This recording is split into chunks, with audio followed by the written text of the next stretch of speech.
السلام علیکم دوستو، آج میں آپ کو سناؤں گا راجہ ڈاہر کا قصہ۔ راجہ ڈاہر نے واقع کربلا کے بعد اہل بیت کو سندھ میں پناہ دی۔ حجاج نے ان کے حوالے کرنے کا کہا۔ نہ ماننے پر حجاج نے سندھ پر لشکر کشی کرائی۔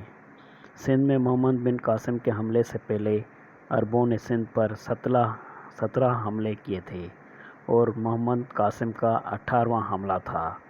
کہا جاتا ہے کہ محمد بن قاسم نے اس لیے سندھ پر حملہ کیا تھا کہ سندھیوں نے دیبل بندر پر سرندیپ سری لنکا سے عربوں کو بھیجے گئے تحفوں کے جہاز اور عورتیں لوٹی تھیں، لیکن وہ یہ نہیں بتاتے کہ اس حملے سے پہلے عربوں نے سندھ پر 17 بار حملے کیوں کیے اور ان عربوں کو سندھ کے ہاتھوں 17 بار شکست نصیب ہوئی۔ آج ہم عربوں کے ان حملوں کا ذکر کریں گے جو عربوں نے سندھیوں سے ہارے اور ناکام ہوئے۔ سندھ پر عربوں کا حملہ پہلا مغیرہ بن ابی العاص کی رہنمائی میں کیا گیا۔ وہ جنگی بیڑے اور بڑی فوج لے کر دیبل بندر پر حملہ آور ہوا اور سندھی فوج کے ساتھ خونخوار جنگ ہوئی اور اس میں عربوں کا سپہ سالار مارا گیا اور عرب فوجی سندھ میں قید ہو گئے۔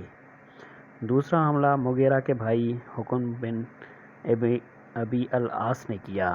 وہ سندھ کے کسی علاقے میں قابض نہیں ہو پایا، البتہ وہ سندھ سے کافی لوٹ مار کر کے واپس بھاگ گیا۔ تیسرا حملہ عبداللہ بن عامر نے کیا اور ناکام رہا اور خلیفہ کو خط لکھا کہ سندھ کے لوگ غدار نہیں ہیں، اس سے یہ ثابت ہوتا ہے کہ سندھ کے لوگ سندھ سے محبت کرتے ہیں اور عربوں سے نفرت۔ چوتھا حملہ ربیع بن زیاد الحارث کی رہنمائی میں کیا گیا۔ اس کا سندھی فوجیوں نے ایسا حشر کیا کہ اس نے خلیفہ کو لکھا کہ سندھ پر حملہ کرنے سے صرف عرب فوجی مریں گے۔ سندھ پر پانچواں حملہ حکم بن العمرو التکلبی کی سربراہی میں کیا گیا۔ اس نے مکران اور سینان میں بڑا قتل عام کیا اور جاتے وقت ہی حساب مال غنیمت اور کافی لوگ غلام بنا کر لے گیا۔ چھٹا حملہ حارث بن مر العبدی نے کیا۔ وہ 2 سال تک سندھ میں قتل عام کرتا رہا لیکن سندھی فوجوں کے ہاتھ مارا گیا۔ ساتواں حملہ ملہب بن ابی سگرہ کیگان نے کیا۔ اس نے کچھ علاقے پر قبضہ کر لیا لیکن تھوڑے ہی وقت میں سندھیوں نے وہ علاقہ واپس چھین لیا۔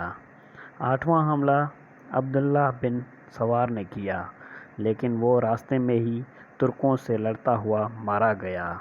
نواں حملہ سنان بن سلامہ نے کیا۔ یہ پہلا حملہ تھا جس نے مکران پر قبضہ کر لیا اور عرب سندھ کے دروازے تک پہنچ گئے۔ 10واں حملہ راشد بن عمرو الجدید کی رہنمائی میں کیا گیا۔ وہ سندھی فوج کے ساتھ لڑتے ہوئے مارا گیا۔ 11واں حملہ سنان الحضلی نے کیا۔ وہ بھاگناڑے والے علاقے میں جتون اور میدوں سے لڑتے ہوئے مارا گیا۔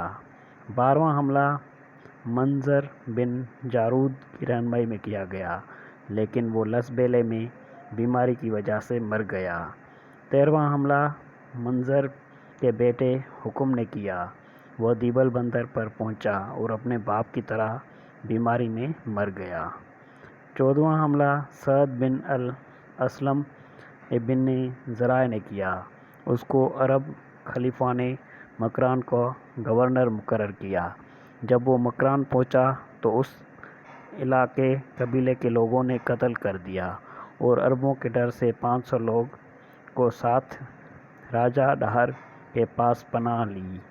15واں حملہ مجامع بن سمر کی رہنمائی میں کیا گیا۔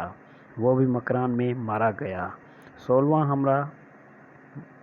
حملہ محمد بن ہارون کی رہنمائی میں کیا گیا لیکن وہ بھی ناکام رہا۔ اس نے علاقے قبیلے کے کچھ لوگوں کو گرفتار کیا۔ 17واں حملہ بدیل کی رہنمائی میں کیا گیا۔ وہ بدیل نے دیبل بندر پر قبضہ کر لیا۔ بعد میں راجہ ڈاہر کے جانباز بیٹے جیسینا جیسے جیشی بھی کہا جاتا ہے، اس نے دیبل بندر کو عربوں سے آزاد کرا لیا اور بدیل کو مار ڈالا۔ بدیل کی مدد کے لیے ایک اور عرب سپہ سالار دیبل بندر پہنچا، مگر وہ بھی جیسینا کے ہاتھوں مارا گیا۔